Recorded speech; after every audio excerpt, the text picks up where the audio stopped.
Hello，大家，我回来了，感谢各位的耐心等待。经过这段时间的修身养息，我的身体算是恢复了70%左右了吧，也就是还有大概30%还没有恢复。不过我差不多可以再开始录影、开始追剧了啦。不要说生一场病，连追剧都没办法追，那就太说不过去了。总而言之，对比的我和你第8集久等了啦，各位，大结局都播出这么久了，现在我终于要来把它完结了。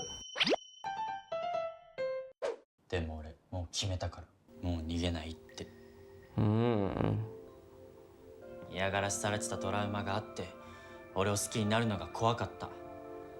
それで神田さんと傷の舐め合いこんな自分は彼方にはふさわしくないみたいな。想太真的是这段时间做了很多整理哦。もともと自己肯定感が低いんだと思う。今思うと兄貴のこともそこまで強く劣等感を持ってるわけじゃないのに、哎呀，わざとそう思うとしたのかなって。あの時みたいに傷つきたくなかったから。是，所以自不自卑其实都是自己的选择。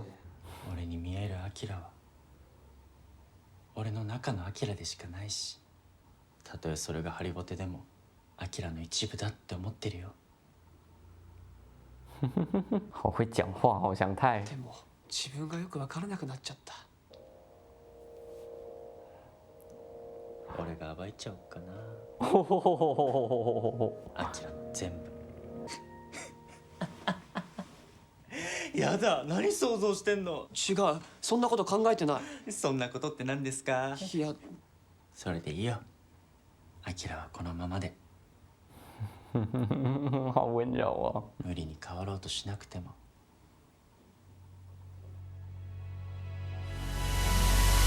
一生日陰で生きてる。好，还被讲过这种话呀？他到底是哪来的自信，可以自以为是的指导别人人生呢？アキラは太陽のようなんだから。むしろ俺を照らしてもらわないと。啊，哇塞，这部拍的，小杨才是那个被阳光照耀的很刺眼的。これで仲直りね。哪来这么好的八嘎？这么好又这么帅的八嘎，也给我配一个。祥太真的是每一个言行都透露着他的细心与温暖呢。やっぱここが一番落ち着くな。工事終わるの思ったより早かったね。恭喜你们呐、可是刚刚那个镜头，感觉他们两个还是被门框框住的哦。他们可能还没有完全的坦白，还没走到出柜那一步。アキラはさ、大学行くって言ってたけど詳しく決めてんの。法学部に強いところで予防士つけてる。割と就職先も広がるし。祥太，你不一定要学法律，没关系。你的成绩上不了了。どっか大学にって言ってもな。爱情的理想跟现实还是要兼顾啊，祥太。来年のセレクション狙ってみたらどうだ。セレクションって俺の実力じゃ。チャレンジしてみる価値はあるんじゃないか。对啊，不要再像以前的那个自己来否定自己嘛，去试试看。是管乐好认真在练习哦，每个人都为了自己的梦想在认真奋斗呢。好きです。じゃあ分かってるんです。気持ちだけもらっとくね。不得了啊，祥太又被告白了。小杨，你赶快把他占为己有吧。这构图感觉他心里蒙上了一层灰。なんか兄ちゃんとこうしてると小学校の頃思い出す。あ兄ちゃんはさ、進路とか決めてる？俺さ、留学しよっかなって。啊？プロを目指してみないかってコーチにも言われてて。兄ちゃんもサッカー続けるよね。虽然前路还是迷茫的，但是不再是因为否定自己、自卑而迷茫。这次是真的要好好的面对自己，看自己究竟热爱什么，再好好的抉择前路。そういえばかなた看书看到睡着，不要看了，不要硬看また。告白されてたすごいね。あの子前にも告白してくれた子でまた断っちゃったんだけどさ。出来颠倒了。かなたのことすごい好きなんだね。我觉得祥太应该有听懂小杨在暗示他，祥太应该也还在逃避。だから気持ちだけもらっときますくらいしか言えなくてさ。そっか。你看，你看，你看，寒いわ。他的肢体动作开始不协调了。やった哎哎，尚祥太既回应了又逃避了。瑞希，靠你了，再给他们推一把吧。カナダと付き合ってるの。哦，你们两个约在这家咖啡店。仲直りしてからカナダ昼休みほとんどアキラくんのとこ行ってるし、もう最近はアキラくんのことばっかり話してる。哎呦，窃笑。付き合ってはない。本当に？瑞希又看不下去了啦！你看你们两个。俺も受験とかかなたも部活あるし。そんなの本人たち次第じゃない？嗯，没有错。こういうの大丈夫？どういうの？没关系啊，小杨还是有一点自卑，慢慢跨过去，OK 的。それより二人がくっついてないことの方が気になる。谢谢瑞希，从头到尾都代表了观众说出我们的心情。はっきりとはないかも。言っちゃいなよ。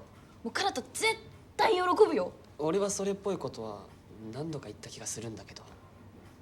哎呦，我觉得祥太是不是这次也希望是由小杨主动开口提出交往？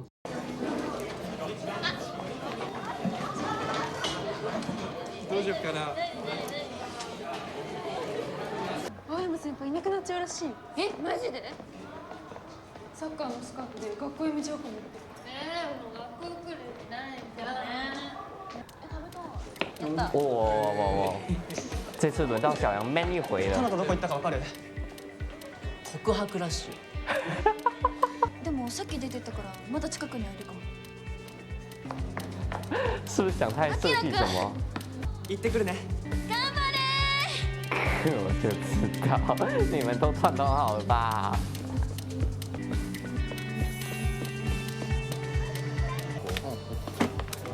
お前急にかがむな。悪いね、スマホ落とした。ごめんね。哦，这是他对祥太的初印象呀。那时候觉得这家伙挺帅，然后就开始偷偷观察他。没想到那家伙居然自己靠过来。いい加減鬱陶しくなる。ちょっとそこまで仕方ないけど。哦，现在从小杨的视角回顾一遍，其实祥太所有的反应，小杨也都尽收眼底。それでも俺はかなたが。かなた。俺もうかなたに誰の気持ちももらってほしくない。俺の気持ちだけもらってほしい。かなたが好きだよ。哎呦，我好喜欢这种焦急又笨拙的告白哦。アキラ超好き。俺の恋人になって。遮ってごめん。好きが溢れた。哇，受不了！你们不会肉麻吗？学校辞めるって。ただこれから説明会聞きに行くってだけで。哦，好啦，那我太看得起祥太，还以为他在搞什么诡计。本当はちょっとカッコつけたかった。アキラに甘えないで自分で決めてみようって思ってさ。哎呦，かなたが俺のことを太陽だって言ってくれるなら、俺にとってかなたは風で。被风一把拉过去接吻了呀！这是天灾级的风啊！ちょっと。对啊，在大街上直接接吻呢。誰かに見られたら。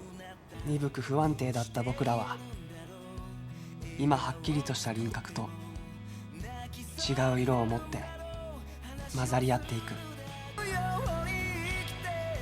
かなた。啊，你们就这样子，就真的上大学还在交往。昔アキラが教えてくれた。懐かしい。祥太的发型又恢复这个中分刘海，耳后打开来的阳光模样呢？还是会一直听着重金属音乐，享受着平静。いつから俺のこと好きだったの？俺を太陽にしてくれた時から。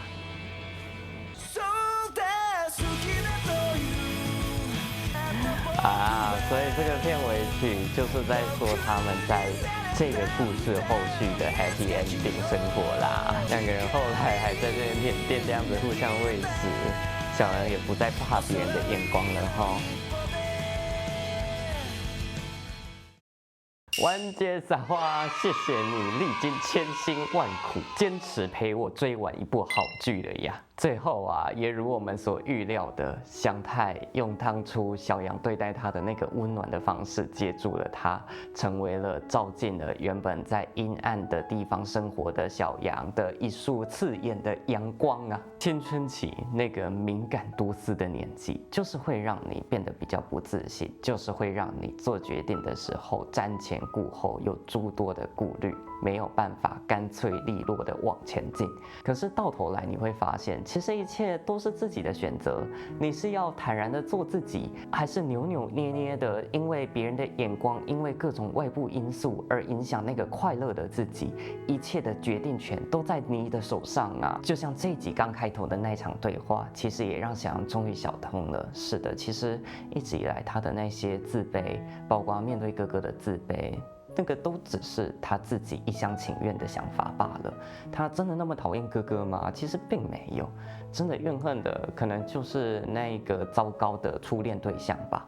但是你既然知道他很糟糕，那就赶紧让他从你的人生离开吧，不要一直让他在你的回忆里耿耿于怀了。翻页了就过去了。小杨很幸运遇到了神田这个在他过渡期的时候可以给他带来温暖的人，也遇到了祥太这个真正的健康的，随时等候他，给他信心，给他温暖，无论如何都支持他，不离开他的真正适合他的对象。然而这部剧其实到最后要告诉我们的是，真正的自信，真正的快乐，还是我们带给自己的啊。就算我们的生命里没有遇到祥太，我们还是可以做出那个让自己快乐的决定。因此我相信他们经历了这段成长，就算之后彼此不能随时陪伴在身边，也可以很好的面对自己的生活，面对一切的挑战了。就像是祥太在这一集做的决定，他觉得选志愿这种事情偶尔不要依赖小杨，我自己做决定试试看，在彼此身边很快乐，自己生活也可以很好。就算实在还有一些跨不过去的在意的事情，比如小杨其实在这一集还是很在意周边的朋友对于他们这一场同性恋的看法，也还是会在意万一他们的亲密举动在公共场合被看到怎么办。不过没有关系，不需要要求自己非要一次到位，直接焕然一新变成一个完全不惧怕他人目光的小杨，那也不现实。允许自己一点一点成长是 OK 的。就像到最后我们看到了，随着时间过去，上了大学的祥太跟小杨在公共场合约会，也没再怕别人的目光了。这部剧呀，其实我觉得比较有争议的，应该还是小杨的前家教神田那一段吧。毕竟就如同大家所知道的，那一段其实触犯法律可是怎么觉得这部剧好像把它讲的其实还有点正面的形象呢？怎么说？如果这样子的事情，这放在现实生活中，那一定是触犯刑法的，那是大叉叉。可是呢，其实，在这样子的文艺作品里面，作者就是不想要让我们进到这样子的讨论里，编剧更希望我们注意在小杨经历了这些事，遇到了这些人之后所产生的那些心理变化。神田和小杨的那一段关系，在这部剧里面，终归还是有那么一点见不得光的。小杨也因此觉得自己被弄脏了。可是因为国中的那个失败的单恋，让他觉得自己好像只配得这种在阴暗里的情感。也因此在遇到祥太之后，祥太那一遍一遍的拉他走出阴霾，在他的世界用最温暖最耀眼的光照亮他的世界，才显得弥足可贵。我想这才是这部剧着重想要传达拿的。是，确实，我觉得一个触犯法律的行为加在这部剧里面有点观感不佳。但是这部剧的观众应该都有足够的判断能力吧？这么一个健康温暖的爱情故事，不会被这么一个略显观感不佳的剧情线而玷污吧？不会的，整体来说，它还是很棒的一部佳作。行了，这部剧就看到这边，祝福你我都可以做出那个让自己快乐的选择。我们有缘再见，拜拜。